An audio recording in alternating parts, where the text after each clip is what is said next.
Assalamualaikum warahmatullahi wabarakatuh. Saya Sekarang Hidayah, nomor MBM 222010113. Saya dari Universitas Jenderal Ahmad Yani, Fakultas Kesehatan, Prodi Keperawatan. Saya di sini akan menjelaskan tentang sel normal dan sel abnormal. I see stars in your eyes, I see stars in your eyes, I see stars in your eyes, baby. Oh, oh, oh, oh. 和你一起，我不再怀疑。Oh, oh, oh. 因为你就是我。 Apa sih sel normal itu? Sel normal adalah sel yang tidak memiliki kelainan apapun atau sel yang sehat, sehingga pertumbuhan dan perkembangannya dapat terkendali.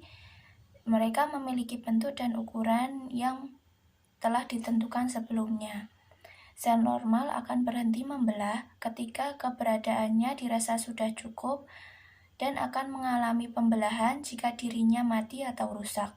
Sel normal akan berkomunikasi antara satu sel dengan sel yang lain untuk keperluan homeostasis. Sel normal akan mengeluarkan zat yang mana akan saling terikat dengan satu yang lain, sehingga keberadaannya berada di sekitar mereka yang seharusnya. Kemudian, apa sih sel abnormal itu? Sel abnormal atau sel kanker, baik dari pertumbuhan atau bentuknya, tidak dapat terkendali. Meskipun tidak dibutuhkan oleh tubuh, sel abnormal akan terus berkembang. Kemudian, untuk sel abnormal tersebut tidak akan mengalami kematangan atau diferensiasi. Sel ini berasal dari sel normal yang akan mengalami mutasi atau perubahan genetik yang menyebabkan perubahan dalam fungsi umum mereka.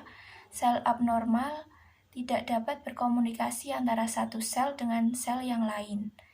Sel ini akan cenderung gagal membuat zat untuk saling melekat, sehingga keberadaannya akan melayang-layang atau berada di lokasi yang tidak seharusnya. Sel abnormal juga tidak mengalami apositosis atau kematian, serta sel ini memiliki ukuran dan bentuk yang bervariasi. Baik, ini adalah bagian dari sel normal dan sel abnormal.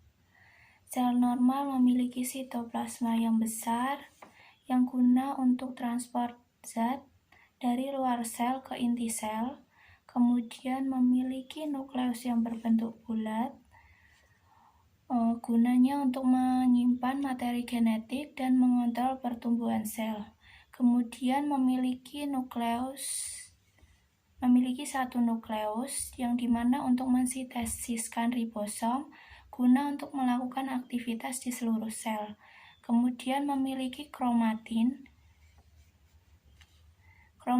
untuk menyalin RNA dan melindungi DNA dari kerusakan.